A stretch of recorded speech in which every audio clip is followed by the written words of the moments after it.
ಬಾವಿಗೆ ಕಾರ್ ಬಿದ್ದು ಭಾರೀ ದುರಂತ. ಒಂದೇ ಕುಟುಂಬದ 9 ಮಂದಿ ದುರ್ಮರಣ. ಮಹಾರಾಷ್ಟ್ರದ ನಾಶಿಕ್ ಜಿಲ್ಲೆಯ ದಿಂದೋರಿ ತಾಲೂಕಿನಲ್ಲಿ ಶನಿವಾರ ನಡೆದ ಭೀಕರ ರಸ್ತೆ ಅಪಘಾತದಲ್ಲಿ ಒಂದೇ ಕುಟುಂಬದ 9 ಜನರು ಸಾವನ್ನಪ್ಪಿದ್ದಾರೆ. ಈ ದುರಂತ ಘಟನೆಯಿಂದಾಗಿ ಊರಿಡೀ ಶೋಕದ ವಾತಾವರಣದಲ್ಲಿ ಮುಳುಗಿದೆ.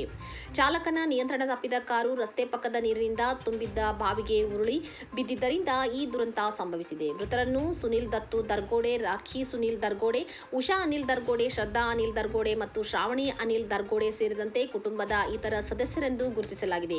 ಇವರೆಲ್ಲರೂ ದಿಂದೋರಿ ತಾಲೂಕಿನ ಇಂದೋರ್ ಗ್ರಾಮದ ನಿವಾಸಿಗಳಾಗಿದ್ದು, ಖಾಸಗಿ ಕೋಚಿಂಗ್ ಕ್ಲಾಸ್ ಆಯೋಜಿಸಿದ್ದ ಸಮಾರಂಭವೊಂದರಲ್ಲಿ ಭಾಗವಹಿಸಿ ಮನೆಗೆ ಮರಳುತ್ತಿದ್ದಾಗ ಶುಕ್ರವಾರ ರಾತ್ರಿ 10 ಗಂಟೆಯ ಸುಮಾರಿಗೆ ಈ ಅಪಘಾತ ನಡೆದಿದೆ ಎಂದು ತಿಳಿದುಬಂದಿದೆ. ಅಪಘಾತದ ಸುದ್ದಿ ತಿಳಿಯುತ್ತಿದ್ದಂತೆಯೇ ಸ್ಥಳೀಯರು ಮತ್ತು ದಿಂದೋರಿ ಪೊಲೀಸರು ಸ್ಥಳಕ್ಕೆ ಧಾವಿಸಿದ್ದಾರೆ.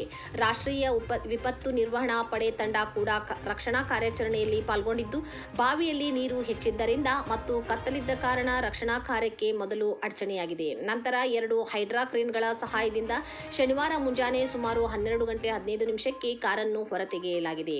ಆದರೆ ದುರದೃಷ್ಟವಶಾತ್ ಕಾರಿನಲ್ಲಿದ್ದ 9 ಜನರು ಕೂಡ ಉಸಿರುಗಟ್ಟಿ ಸ್ಥಳದಲ್ಲೇ ಮೃತಪಟ್ಟಿದ್ದಾರೆ.